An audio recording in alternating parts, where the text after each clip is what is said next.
can start getting the road on the show here. Welcome, welcome, welcome to the end of the unit on the early parts of the media. We have a test going live first thing tomorrow. Actually, it should be just after midnight tonight. First thing tomorrow, the test goes live. You have until Friday at midnight to complete it. It is open book, open notes, open study guide. Everything's right there in the open, but you have to think. And the last test wasn't bad, but it is a bit of a challenge. So take your time, breathe, and you'll be fine. And so that's the next thing. Anyway, we'll ask things not just to repeat stuff back. It's not about memory. It's about really using and understanding the material. So if you get an A, and many of you will, you've really earned it. So here is the test review, and here it is. Okay, here's the study guide. What are characteristics of the media? This came up in a lot of our essays. A lot of the essays talked about things in ancient times that really weren't a medium. A clock is not a medium, or related to the media. A painting may or may not be, depending on how you use it. So, most of you got it, but this is one of the things when we talk about a class like this. What are some basic characteristics of media? One, it has a medium. It is something like that carries a message. Could be a stone tablet, could be paper, but you use a medium that's between you and the audience. And some folks seem to have missed that, I think. Okay, we have somebody in chat. Okay. Somebody said something in chat. Okay, we're not locking anybody up. But first, you have a medium. Secondly, you are disconnected from the audience. It is not a direct interaction. Those of you interacting with the class now, that's on the medium. But if you're in a live concert, then you're not. Then you're with the audience and the presenter are together. That's not media. Secondly, the medium uses a technology. Could be pencil and paper. It's not, but it's not speech. So it is a medium using a technology from a group. It's not just from one person. It's not like a letter from your mom, from a group to a mass audience. So medium uses, media is mediated communication using a technology from a group to a mass audience. Those are the basic tenets of what the media is. Are cave paintings media? Cave paintings, again, using a technology from a group, a tribe, using the medium of the wall, which is a technology, to a mass audience, that's us today. So cave paintings would be. Sculptures, it depends. If you have one sculpture that one person made, then it's not. But if it is the Statue of Liberty from the people of France to the mass audience today, then it is. See, this is where that's tricky.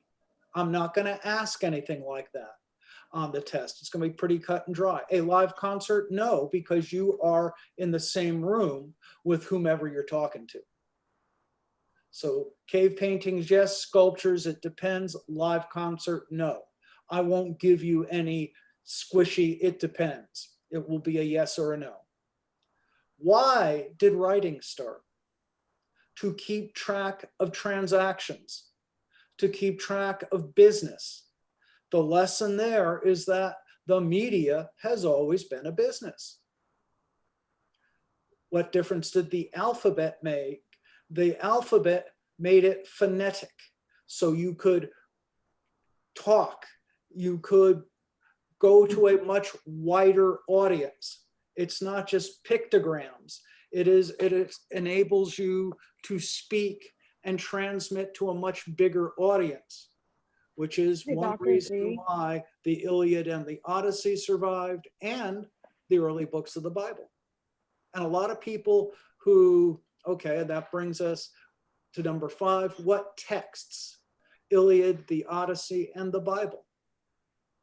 That's one of the reasons they survived. And a lot of people who did books of the Bible, I did not take off for this, but the big thing is they were written down.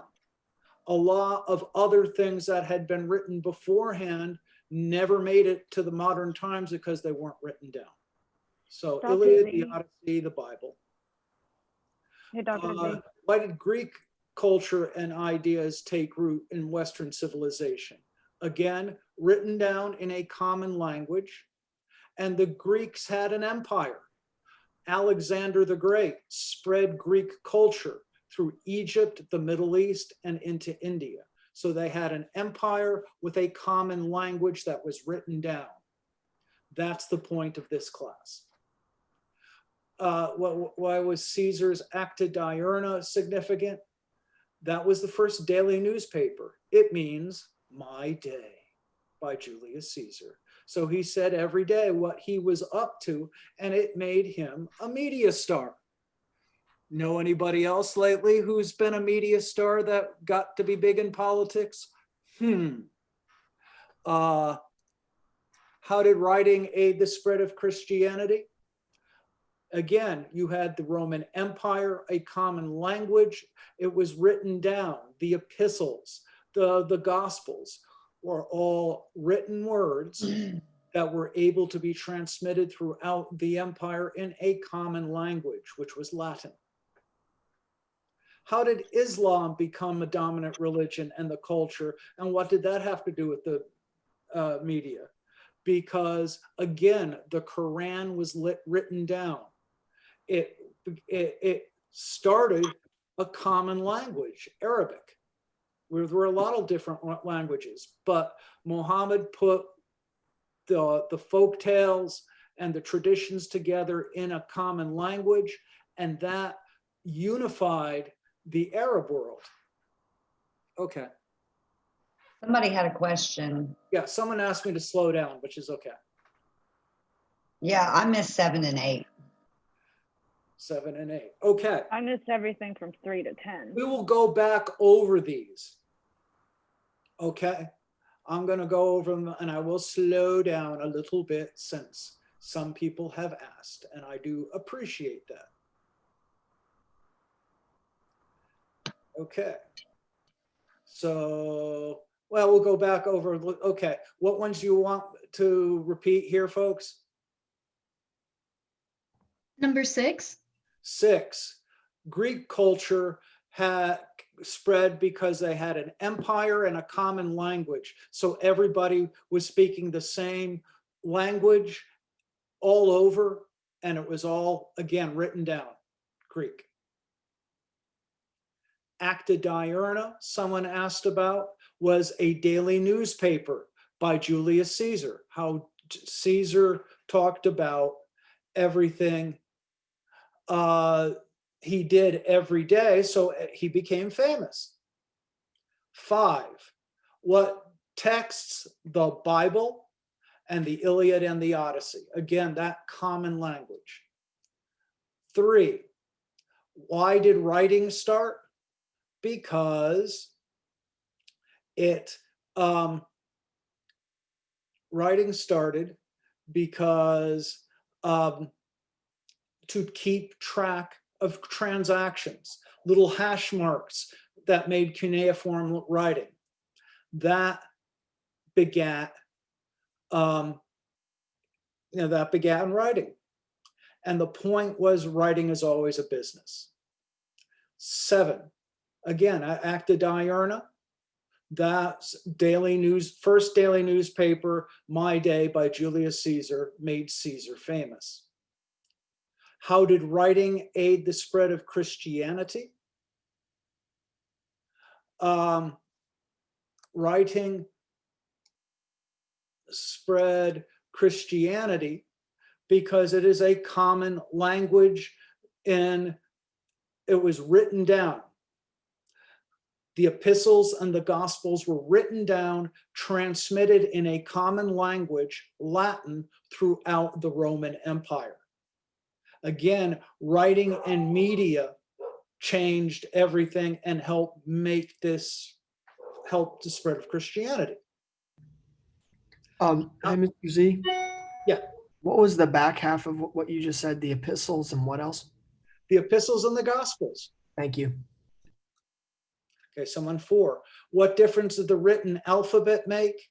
The written alphabet made it possible to read and speak. You could say something. It's called a phonetic alphabet. You didn't have to be able to read everything. You could speak what's written down, and that will help you. People in the waiting room. And that will help you, again, spread literature and culture. Okay.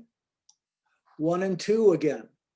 Characteristics of the media. It has a medium. You're not in the same room with somebody. Could be paper, internet, whatever. You have a medium and you're separated from a group, not an individual, not your mom. A text may or may not be media to a wide audience. So a mediated message from a group to a wide audience. That's what media is. Cave paintings are media. Sculptures may or may not be. A live concert is not, because you're in the same room with the artist. Okay, I think we've gone over stuff. Islam, 9, was again a written book, the Quran, spread by Muhammad in a common language, Arabic, which unified the Arab and Muslim world. Before that, they had different tribes, but once they had a book, they were able to read and write and unify their culture. How did Western civilization survive the Dark Ages when nobody was reading or writing and there was very little media? Because you had monks hand copying the Bible in places like Scotland and Ireland.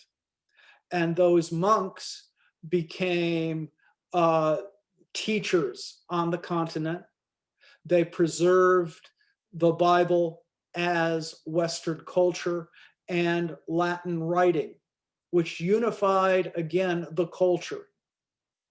And so, yes, you'd have a common language, Latin, and a common word, the Bible, in one book, because it was handwritten and you had monks in safe places hand copying Bibles. How did Western civilization rediscover classical Greek and Roman ideas and literature? The Crusades. The Western civilization went back to the Middle East, and the Arabs had preserved Greek and Roman writing and history in their libraries. So the Crusaders brought back mathematics. They brought back Aristotle and Socrates, who they had forgotten about. They got those from the Crusades, and people started thinking. So you started getting new ideas coming back from the interchange of different cultures. How did the printing press affect politics and religion? It made people, it affected politics in that you started reading in your own language, German, English, French. So if you're reading in French, you start thinking yourself as a French person rather than a Christian person. You start getting nationalism. Religion, you start getting ideas. You have the Protestant Reformation from the printing press. You look at your Bible and then you see what this priest or bishop is saying is not in the Bible, and you start thinking for yourself. So independent thought, changes in religion, the Protestant Reformation, and nationalism, the idea that you have a national identity based on media and language. Did advertising or news comes first? First, advertising, and then you put the news between the ads and announcements. Bottom line, advertising came first because it's a business. It always has been and always will be from the very, very, very, very, very beginning.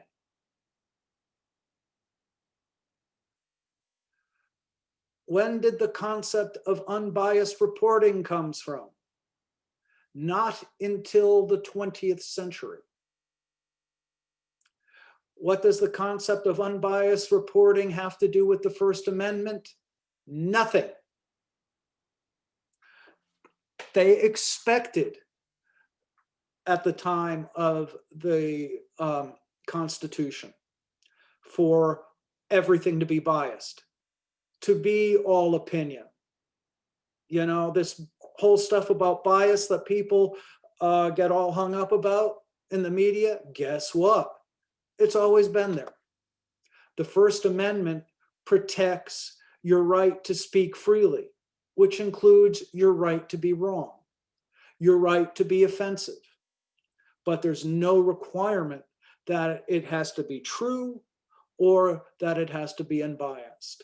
That's an entirely new idea. When So, did you say that unbiased reporting came about? well, we'll cover that in the next chapter. The interesting, in our next unit, the interesting thing, it actually has a fair bit to do with Chattanooga. Because, you know, in the 1800s, everything was biased and crazy and tabloids. The owner of the local newspaper in Chattanooga, Adolph Ox, if you see the Ox Highway, he bought a little newspaper in New York that was falling apart called the New York Times. And he wanted to stand out in the crowd. So Ox said, let's be responsible. So it was a marketing ploy to have responsible news. Now, what's responsible news? We're still figuring that out. But a guy from Chattanooga started the whole idea. And the New York Times is still there, and his family is still right here. Anyway, but I appreciate that. But anyway, nothing in the First Amendment. It's all about protecting your biases and protecting your right to be wrong. 15, what about common sense? Thomas Paine's Common Sense in 1776 gave us the idea that America should be a separate, independent country. Before that, It was just a big protest against the king. It was a protest against taxes, but everybody thought themselves as British citizens. Then Paine comes around and says, you don't need no stinking king. And because of the printing press, because of an educated and concentrated population, everybody read it and went, wow, maybe we don't need the king at all. So the idea of America being a separate country came from the printing press, came from Thomas Paine, an original idea that was in the media that everybody read.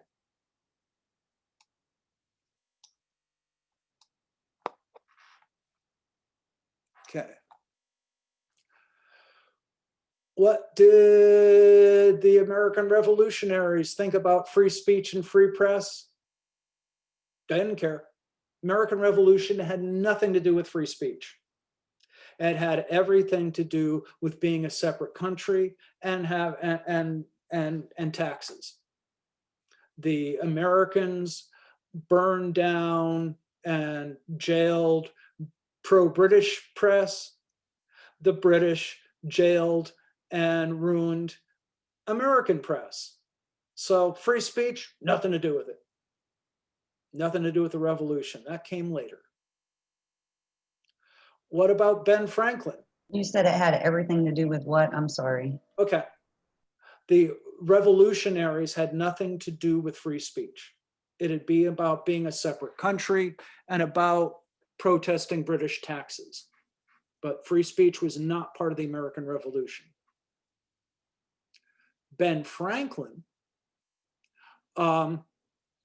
was a media star like Julius Caesar and like somebody else who's president right now, who became a big media star by writing Poor Richard's Almanac, inventing the advice column, and because he became a famous writer and media star, he became rich and famous, and that bought him the time to play with politics and science.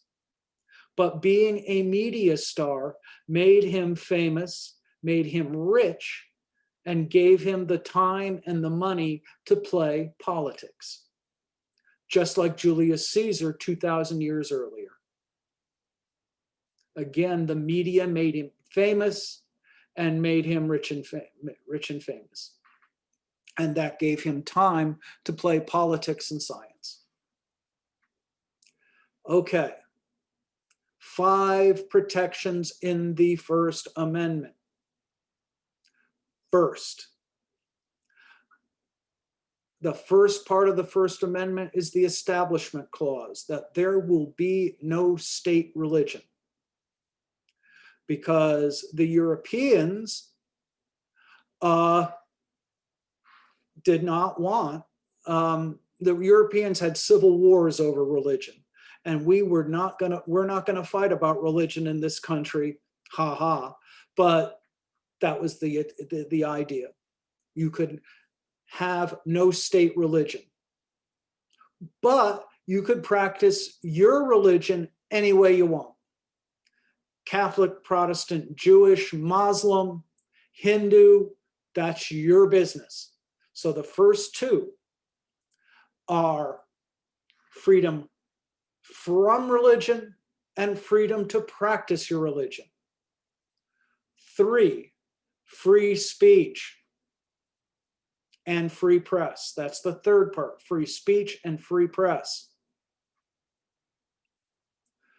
4th, the right of assembly, of getting together and protesting.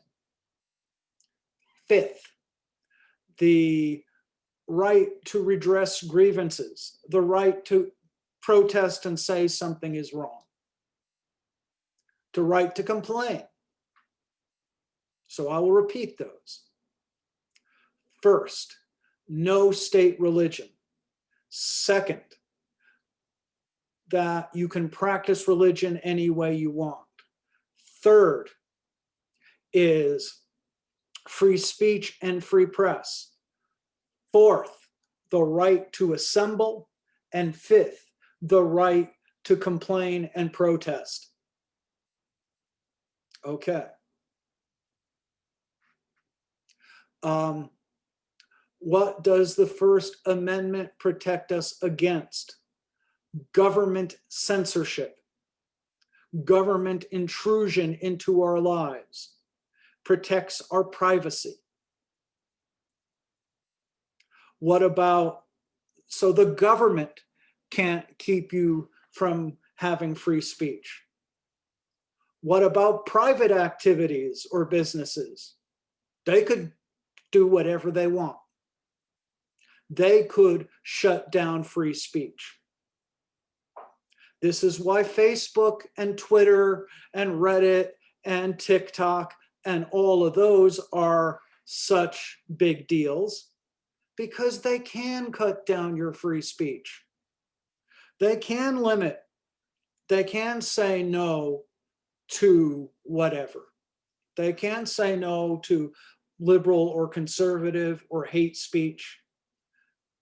Again, private businesses can censor, but the government cannot. So you will not be put in jail. So it protects us against the government cracking down on our free speech. Private individuals and companies, they can. Private schools, Lee or Bryant College, they're private. They could keep people from saying things they don't like. Okay. What does the Constitution say about unbiased reporting? Nothing. That's an easy one. Number 20, nothing. They expected biased reporting. Everybody gets hung up on that, but it's a whole new concept. What is prior restraint? That is government censorship of the media. That means the government censor will say, you can't say this, you can't say that. The government will not do that. That is the one thing that the people in the Constitution agreed upon, that they did not want government censorship. Now, if you say something that incites violence or is libelous after the fact, then you could be prosecuted. But the government will not censor beforehand. So, but again, Facebook, Twitter, they can censor all you want because they're not the government. The John Peter Zenger trial was a trial in which the press criticized the governor, who was indeed a crook. The governor tried to shut down Zenger, but at trial, the jury said, you can't do that.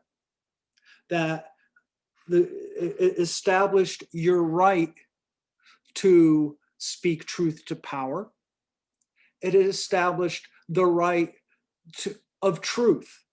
If something you say is true, it is not libelous. So the Zenger case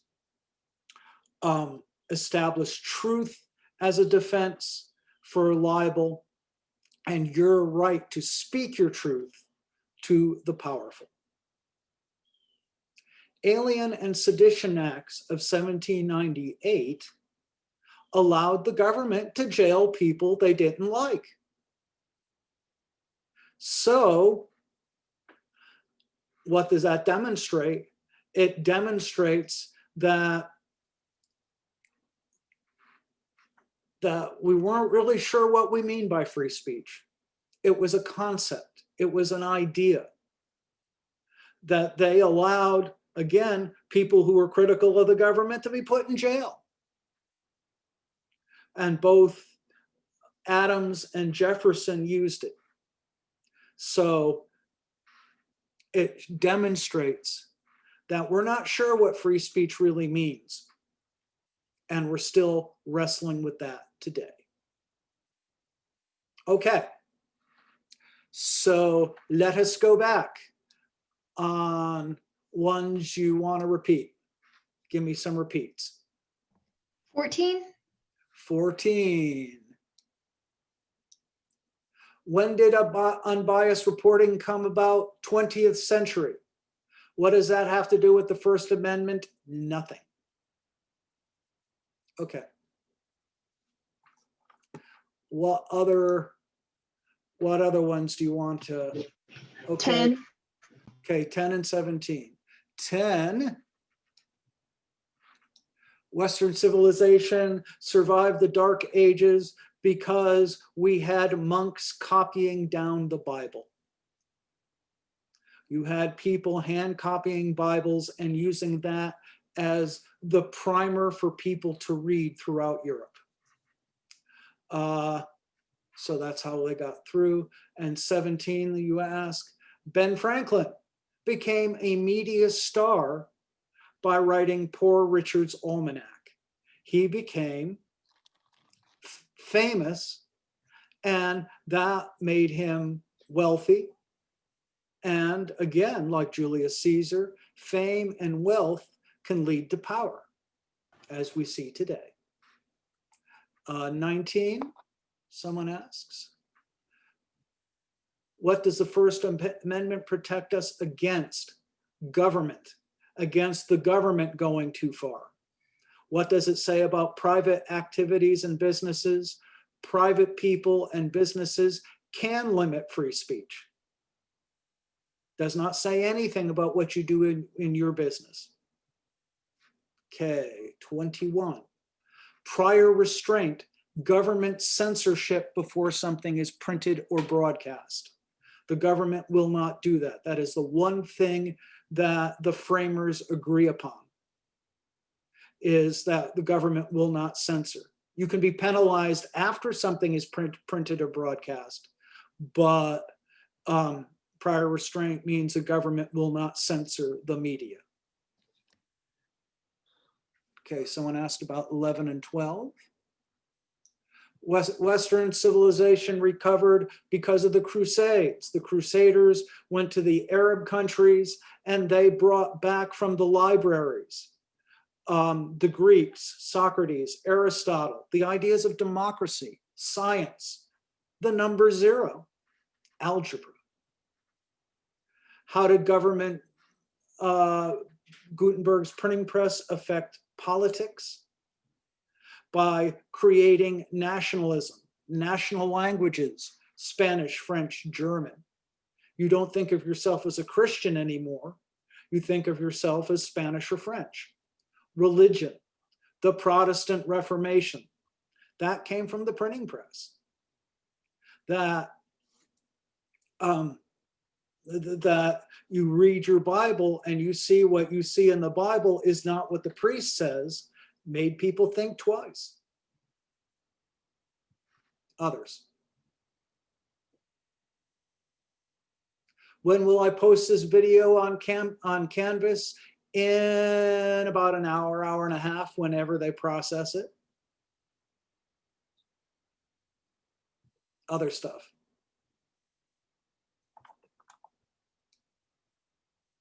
I think I got them pretty much covered.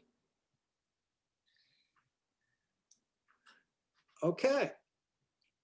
I mean, I find this interesting stuff. You know, this is really, to me, the most important part of this course is understanding this stuff. Again, it's not liberal or conservative. It's about understanding our rights. Okay, so on that note. 13 again, somebody asked. For 13? Yes. Okay, Let's do the share screen again. 13. Did advertising or news come first? Advertising came first. It was always a business. And the news was there to be put around the ads. The media has always been a business first and foremost, not a public service. Others?